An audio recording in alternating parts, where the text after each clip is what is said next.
Okay, welcome back to the third video in the online resource for preparing for the academic job market. This is the third video where we're going to talk about general strategies for the writing process.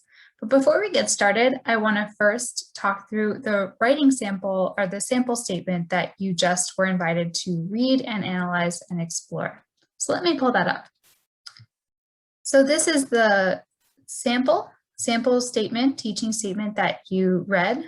You read the rough draft here. And I just want to talk you through some important things in the revised draft to make sure to call your attention to it. First, one of the things that's working really well in the revised draft is that the writer has put the themes right up front. So in part 2, in the second video in this resource, we emphasize that you should complete the argument by considering 3 broad themes that would then go on to structure the rest of the statement. So this writer has signaled way right in front that they ground their teaching in 3 goals: classrooms that foster communities of colleagues, course discussions and activities that draw on students' prior knowledge, and incentives for students to extend their knowledge outside of class. Then, lo and behold, those 3 themes become the basis for the following paragraphs. So you'll see here that what the writer has done is utilize topic sentences very skillfully. So first indicating that first theme, community of colleagues, but then in the second paragraph, showing how that same theme is being continued, another practice which I use to foster collegial collaboration. Then we see the introduction of the second theme here, right? Teaching practices that value and draw upon students' prior knowledge. And again, we see that this is unpacked in this paragraph as well as the following paragraph through careful selection of information and word choice in the topic sentence.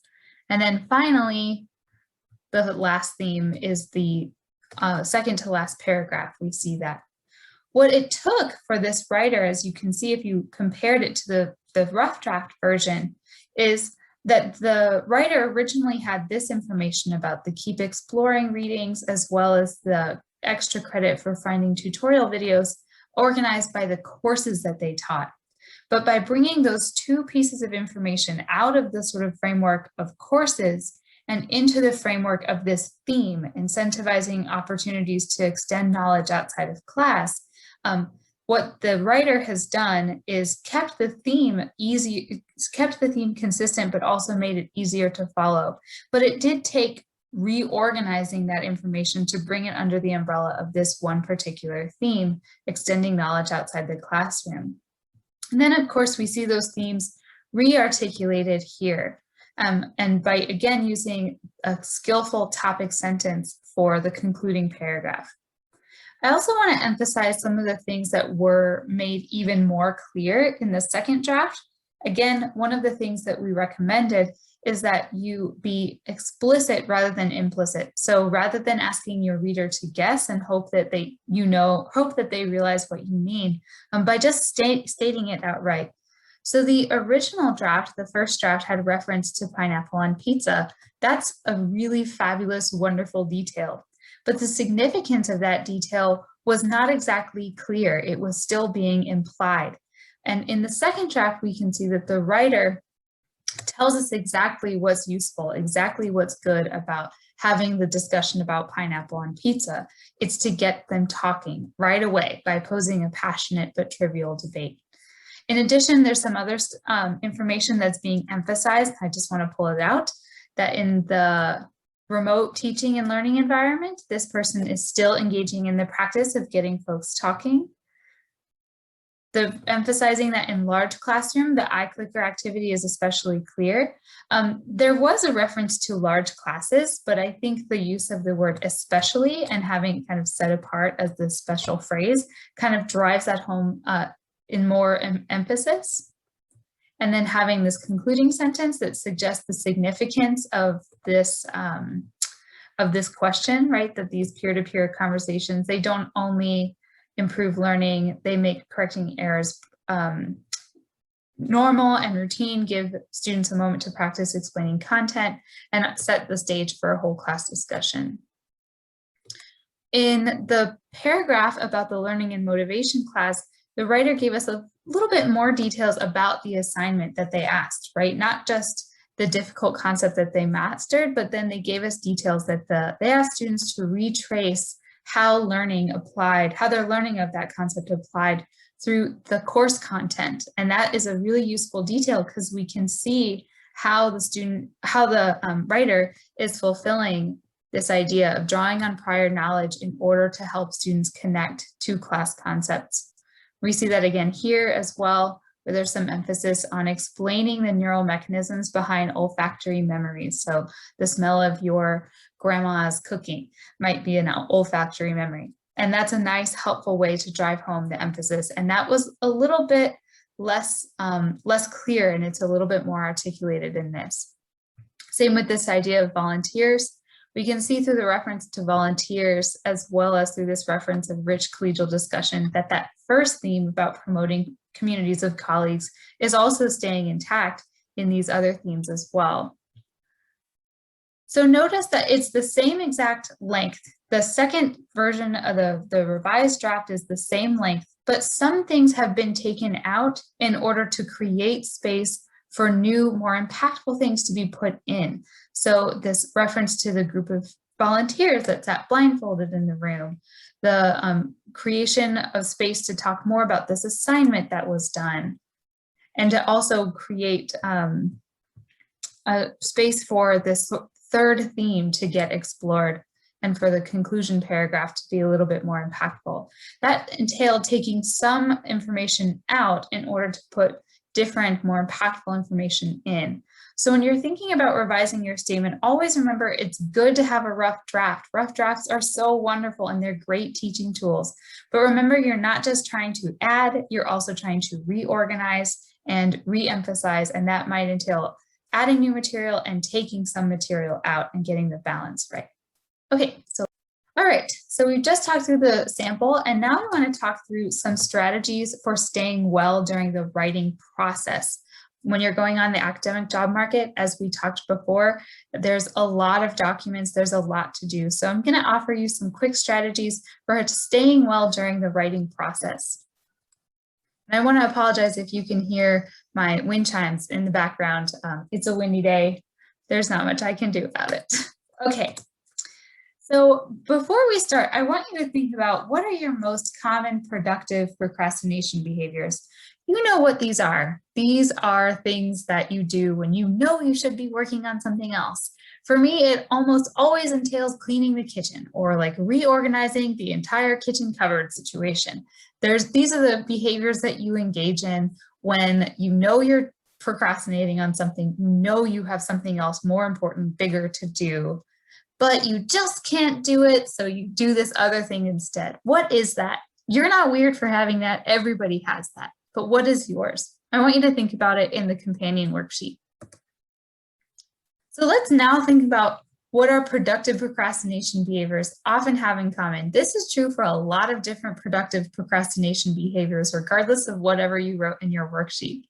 Often these are distinct and discrete tasks. So if you find yourself procrastinating by, like me, organizing the kitchen cupboards, I know exactly what that is. That's a distinct task. I know that there will be a beginning, a middle, and an end to that task. Likewise, if your productive procrastination behavior is a little more academic, say you spend time in the Google Scholar or PubMed rabbit hole, you might realize that that task too is distinct and discrete. You type in search terms, you read abstracts, and you collect a folder full of possible things to read. That brings me to my second feature that these tasks have in common. They feel manageable and doable. We know the steps that are going to be necessary in order to complete that task. You know to type in scholar.google.com, and you know how to use search terms, you know how to read an abstract, you know how to download PDF. If you can't find it, you know how to go to the library, maybe to look through the UCE links. You know this stuff. And so all of those steps are manageable and doable for doing that.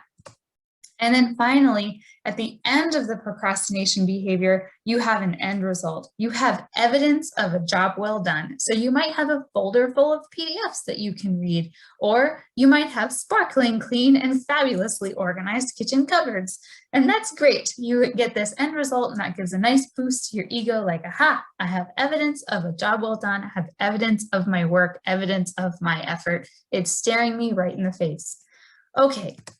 So if we take these features of short-term productivity tasks, let's remember that these are not natural features of the writing process, especially when you're working on a lot of documents like for the academic job market. The writing process is so much longer term, the deadlines are so diffuse, the process of how you generate these documents is so much more opaque, it's not exactly clear, and most days you will not be left with a nice sparkling end result. There is no really end result until you have your finalized materials. And even then you can still edit and revise those into perpetuity. And so remember that these are not natural features of the writing process. And that brings us to strategy 5. To make writing less uncomfortable, you need to intentionally impose features of short-term productive tasks onto your long-term writing process. In other words, you need to take these features that are found in your productive procrastination behaviors and find ways to translate them and bring them into the writing process. So how exactly do you do that? First is by designating a short to medium block of time to work, then setting a goal that is suitable for that block of time. You then break your goal into discrete tasks, set an intention that you want to pursue for that block of time, get to work, and then revise and repeat. Don't worry, I'm going to unpack each of these in just a moment. But I have this overview for you so you can see there is a method for doing this. It is possible to make the writing process feel more like your productive procrastination tasks, believe me. So let's start with this piece, short to medium block of time.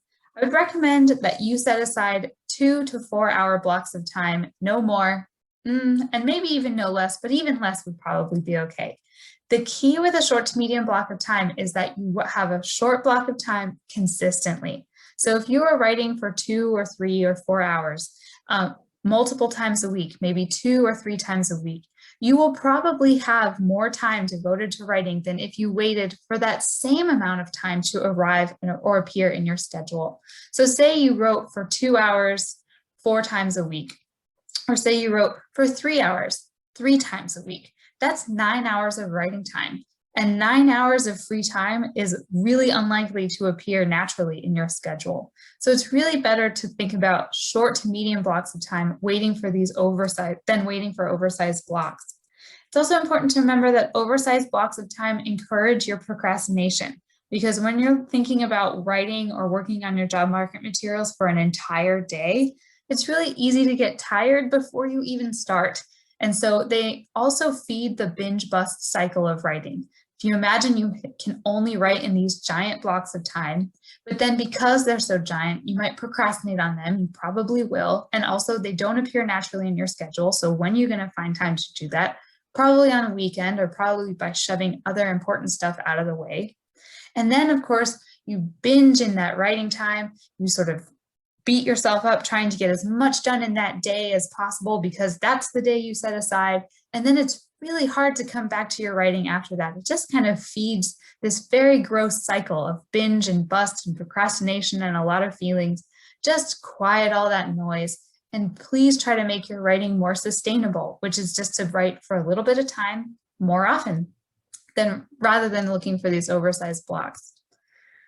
So then once you have short to medium blocks of time in your schedule, you want to set a goal that's suitable for that block of time. And that's really important. You might have a goal to finish your diversity statement, and that's a suitable goal.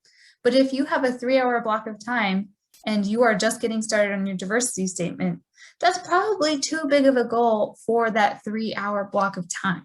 You have to think about what is realistic to achieve in that time block. And remember, because you have more regular time blocks, you're writing for 3 hours 3 times a week, you can set smaller sub-goals for each block of time that at the end of the week, you might still have finished a draft of your diversity statement. but you don't necessarily try to force yourself into doing that in 3 hours. How do you know if your goal is suitable for the time block? Well, you break your goal into tasks, and I'll explain each of these in just a moment, but tasks are the actions that you have to take in order to achieve the goal. Before you start writing, you should set an intention. All right, so let's talk about what all of these things are. Your goal, of course, is the end result that you want to achieve. This is the evidence of work. So in our kitchen cabinets analogy, this is looking at your kitchen cabinets and seeing that they're clean and organized. So if you translate that to your writing, this is a specific achievement that you reach in the future with your writing. So often this is words on page, things are done. I can open the file and see the work has been done. So that's a good goal. But each goal has to have tasks. Each goal has to have tasks in the form of discrete, doable actions that you need to take in order to achieve the goal. So let's think about this potential goal, defining themes for the teaching statement.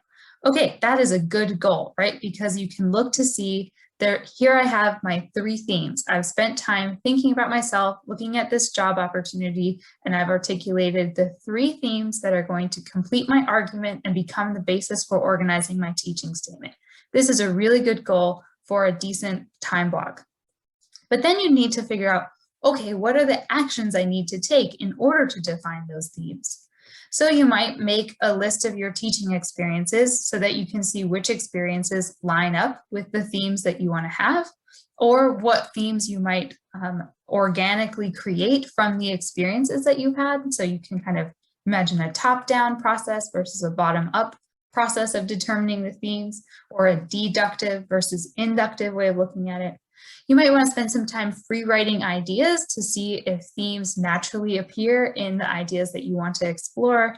And of course, you could think that an action would be, I'm going to look at this job advertisement, this job call, and I'm going to see if there are teaching related themes that I can pick up on by analyzing this job call really carefully. And all of these would be good actions that you would take in order to get to your goal of defining the themes for your teaching statement. So you would want to think about both of those things. And then before you got to work, setting an intention means deciding on what kind of experience you want to have. This is a way of experiencing the writing process, or way of doing the writing that you can experience in the present moment. So imagine the goal is this destination in the future.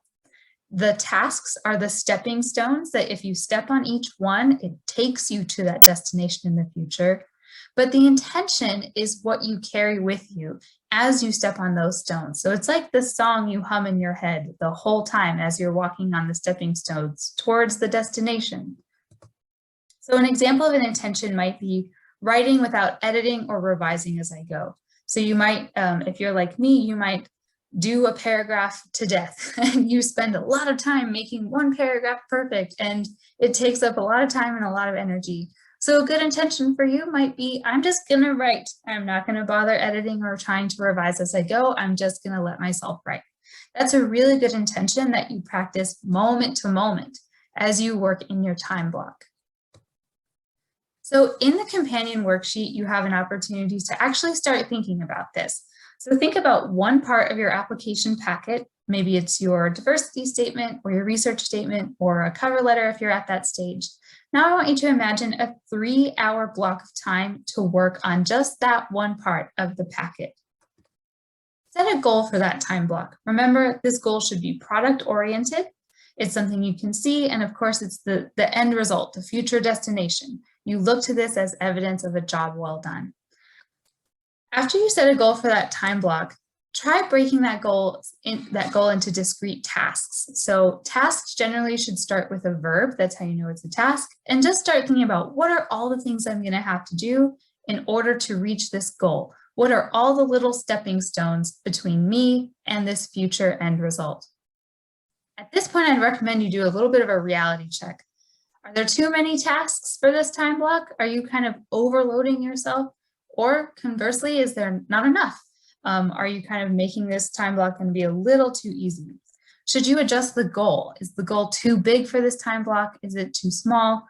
You kind of want to have an approach where it's just right. It seems like a decent stretch, like you're going to have to stay focused in order to reach this goal, but if you stay focused, you can definitely get there. And now set an intention for how you would want to experience this hypothetical 3-hour block of time. So some examples of intentions might be turning off your Wi-Fi, turning on a certain kind of music, maybe lyricless music or classical music, or any kind of lo-fi beat music that you really think will help you get in the zone and focus. You might want to set an intention to get up and stretch and look out your window every 50 minutes, or to use a timer and write for 25-minute blocks at a time and then get up and walk around for two or 3 minutes. That would also be a perfectly good intention. So you set each of these things, and you can pause this video now, go to the companion worksheet, and actually imagine doing this for yourself.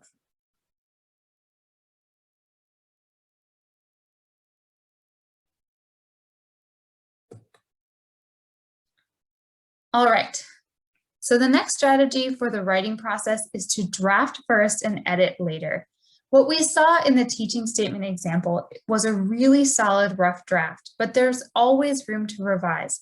Remember that these documents are incredibly short. These are 2-page documents max. So your first draft and your second draft is always going to take more space to articulate the same information. Remember that writing helps you access your thoughts and your thinking helps drive your writing. So in your first draft, what you see is thinking in progress. What you see is thinking being shaped and becoming more clear as you go along. The first draft is always going to take more time, indulge in unnecessary detail, and perhaps omit important details that are clear in your head, or maybe you didn't think to talk about, but you need to make explicit for your reader. That's okay. That's what first drafts do. That's what first drafts are for. So let yourself write. Let yourself write a first draft and let it be a first draft and know that that's good and fine. So at first, just write. And also do all of the things that go along with that to your particular writing process. You might outline, write different pieces, etc. And once you have a draft and it's time to start revising, a good strategy is to start by cutting 10% of the words. So when you're cutting 10%, remember, it's not just about eliminating stuff. As we saw from the example statement, it's also potentially about synthesizing things, reorganizing things, cutting things that are not necessary for your reader, including necessary details or making them more explicit. Right, so cutting 10% isn't just about deleting, it's about revising in order to have 10% fewer words. And after you cut the words by 10%, cut another 10%, and then repeat that again and again. And this is a really nice way to take a first draft towards a more revised, polished draft. And if you're not sure what to cut, and if you're not sure how to condense it any further, that's when you need readers' feedback. Remember, you are very close to this document. Not only did you write it, it's also about you. And so in order to see what's working well and what can be changed, you will need to get supportive readers' feedback to help see how your reader is experiencing this document. And that leads me to the final and actually most important strategy of this whole workshop, which is don't do this alone. This is a really intense process. Going on the academic job market is a lot, and you need allies. You need support in this process. So we highly recommend joining a writing group or making your own. A writing group is really, really useful and beneficial for this experience. So a writing group could mean that you come together and you write together. It should also mean that you have set aside time and space to think about giving each other supportive feedback and engaging in some peer review and discussion.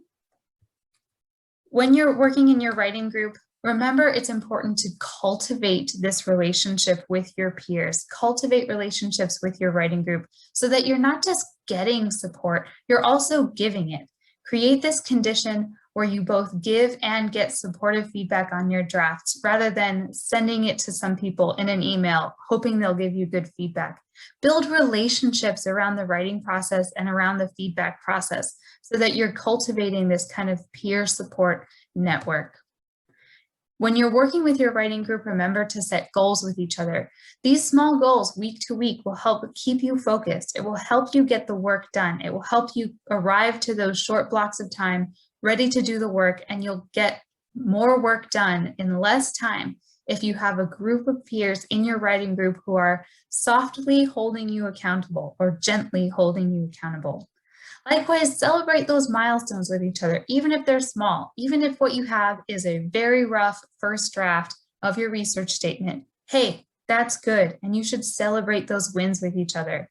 And in general, you just want to help each other show up to the process, help each other engage in the writing process, and support each other in the journey of preparing these materials.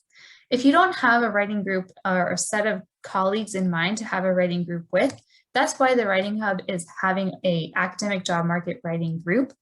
So this writing group is meeting on Fridays, 1 to 3:30 during spring quarter 2021. Okay, so in this workshop talk through, we talked about 7 different strategies for preparing for the academic job market. We talked about dealing with discomfort by realizing that this is a really complex situation, both rhetorical situation, professional situation, and personal situation. And the discomfort you feel is evidence of the fact that you are stretching towards a professional opportunity that you've not yet had. So welcome that discomfort and go toward it. Use the discomfort. We talked about taking in advice mindfully and being mindful of the fact that lots of advice out there is going to be premised on the fact of really intense competition for a dwindling number of positions. That might be true, but remember how that's framing or being used to frame the advice that the person is giving you and perhaps selling to you. Take in that advice not only with a grain of salt, but with some mindfulness about yourself. Use only what's useful to you and discard the rest. We talked about the importance of visualizing your reader with empathy. So we talked about remembering that your reader is tired. They have a lot of work to do, and not to get overloaded with the idea that they're only going to spend 2 or 3 minutes reading your materials. That's not the takeaway. The takeaway is to make empathetic writing choices that meets that reader where they are. So being very clear about your argument, defending your argument, or bringing evidence for your argument in each statement. These are all ways that you can be empathetic towards your reader and give them a clear, authentic statement that wastes no time. That's really important because your reader has a lot of work to do. We talked about the fact that you already have the writing knowledge to write successful statements. We talked about the idea that you need to define your argument, provide evidence for your argument, have a logic that's easy to follow, have words that are easy to read, and to be explicit rather than hoping your reader will infer or guess what you really hope to say and the takeaway you're hoping they get out of it. And then in this last video, we've talked about strategies for the writing process. So we talked about showing up for the writing process and making that easier and more regular by setting short blocks of time to write, setting goals for each block of time, breaking that goal into a set of tasks or actions, also setting an intention or an experience that you want to have during that block of time, and then showing up for those time blocks again and again over the course of a more regular writing experience. And then we also talked about draft first, revise later. Always let your first draft be a first draft. Heck, let your second draft be a second draft. And when it comes time to start revising, try cutting 10% of the words by eliminating information, synthesizing information, and adding in critical details that you maybe left implied or a little too implied in the first draft. Recognize you'll have to create some space for the new information to be brought in. And then lastly, we talked about getting support in the process, cultivating reader relationships with perhaps peers in a writing group, or cultivating other kinds of reader relationships. But the most important thing is to not try to go on the job market or prepare to go on the job market by yourself. You need readers. You need readers to help you see if the statement is doing what you want it to, and you need social support as you engage in this very complex activity of going on the job market. Okay, what's next? We highly recommend that you make a writing plan for the next 12 weeks. Depending on when you're watching this video, it's mid-April now. A possible overall goal by July, which is about 12 weeks from now, would be 2 working drafts of each major statement. Why 2 working drafts? Well, because you have a variety of potential audiences for this statement. So you might think of 2 working drafts in order to apply or maybe customize those drafts for particular audiences. So if you know you're applying to teaching-focused institutions as well as research-focused institutions, remember those institutional contexts are really going to shape what audiences see and find relevant in your statements. So you might have 2 working drafts designed for either audience or both audiences. Likewise, if you know you're applying for a particular institutional type, if you know you want to apply for a teaching-focused university, that's great. You might try to have 2 working drafts for slightly different departments. So a department that you have your PhD in or you're getting your PhD in, as well as an adjacent department or an interdisciplinary program or something like that.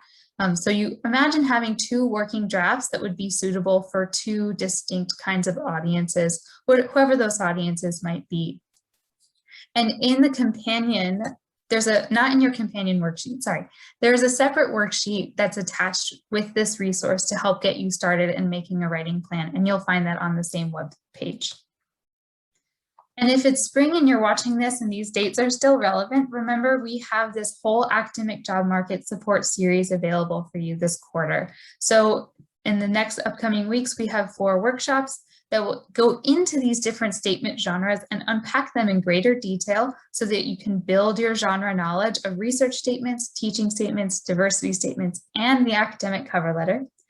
Additionally, towards the second half of the quarter, we'll have weekly writing group sessions where you can join in a community of peers to work together, write together, but also get supportive peer feedback on your drafts in progress. And then the final workshop of the quarter on June 4th is going to be a big peer feedback workshop extravaganza, where folks will come and we'll give you some advice for giving and receiving supportive peer feedback. What should you do to ask for good feedback, and what should you do to give supportive feedback that helps the writer where they are? And we'll break folks into different rooms and different groups and have one big peer feedback party. So that will be in week 10 of spring 2021 on June 4th. No matter where you are, no matter what brought you to watching this video, I hope you found this useful, and we look forward to working with you either in these workshops or in the writing group. If you are an enrolled graduate student, remember you can make a one-on-one writing consultation session with a grad writing consultant, and you'll find information about how to do that on our website. For postdocs, unfortunately, we can't have one-on-one writing consultation sessions with you. However, please attend the writing group so that you can meet peers and have supportive peer feedback through the writing group sessions, and also meet other peers that you can meet and talk with outside of those sessions and develop those cultivated peer feedback support relationships. Either way, we hope you found this resource useful, and we look forward to working with you. Take care.